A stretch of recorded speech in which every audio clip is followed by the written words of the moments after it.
নিজের হাতের 5টা আঙ্গুল যেরকম সমান না, ঠিক সেই রকম কেউ কারো মতো হতে পারবে না। অনেকে বলে না, তুমি এই বয়সে এটা পারো না, তোমার মতো এই বয়সে আমরা কত কিছু উদ্ধার করে আসছি।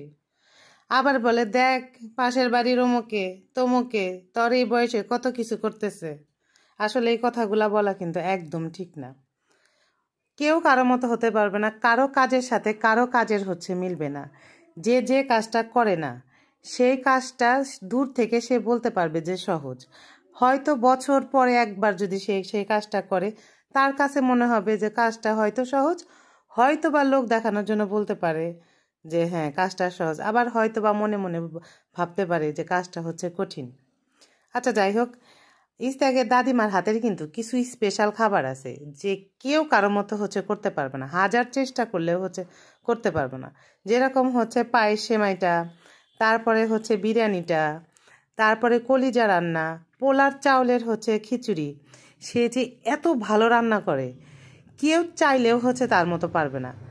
চাইলে পারবে না, চেষ্টা কিন্তু আমরা বাড়ির কেউ কম করি নাই, সবাই তার মতো চেষ্টা করছি, কিন্তু কোনো দিনও আমরা পারি নাই।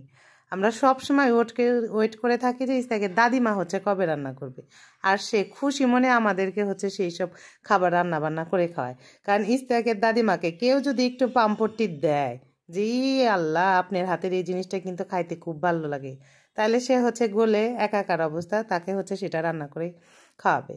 তো গতকালকে সে সেমাই রান্না করছে, খুবই মজা লাগছে। বিকেলবেলা হলে ইস্তাকের দাদু ভাইয়ের মাঝে মাঝে সেমাই খাইতে ইচ্ছে করে, সে মিষ্টি জাতীয় খাবার খুবই পছন্দ করে। যাই হোক, সেমাইগুলা তো আমরা খুব সুন্দর করে খাইলাম। তো চলে আসলাম পরের দিন। আজকে রান্না বান্না করা হবে খুবই মজাদার খাবার দাবার। আমরা বাঙালিরা যতই মাছ মাছ করে চিল্লাই না কেন, একটানা 2-1 দিন মাছ খাওয়ার পরে কিন্তু আর মাছ খেতে ভালো লাগে না, তখন কিন্তু মন টানে ভর্তা বাত্তির দিকে। আর ভর্তা মানেই আমার কাছে কালো জিরা ভর্তা তো মাস্ট, আর কাঁঠালের বিচি হলে তো কথাই নাই। আর সাথে একটু রান্না করতে হবে, তো আমাদের বাড়িতে ইস্তাকের দাদু এরকম শুকনা খাবার খেতে পারে না, তার জন্য ডাল। আর কালো জিরা বাটার পরে যে বাটাটা ছিল সেটা কিন্তু আর পাটাটা ক্লিন করা হয় নাই, ওইটার মধ্যেই কাঁঠালের বিচিটা বাটাবাটি করা কারণ কাঁঠালের বিচির মধ্যে অনেকেই পছন্দ করে, অনেকেই করে না কালো জিরাটা দেওয়া। তো আমি গ্রামে থাকছি, মানে আমি গ্রামেরই মানুষ। তো আম্মাকে দেখতাম যে কাঁঠালের বিচি ভর্তায় কাঁচামরিচ পেঁয়াজের সাথে কয়েকটা কালো জিরা ভেজে নিত। তো এই সিস্টেমেই আমি করি। তবে আজকে বাটাবাটির সিস্টেমগুলা ভাজাভাজিগুলা ইস্তাকে দাদিমা করে দিচ্ছে, বললো যে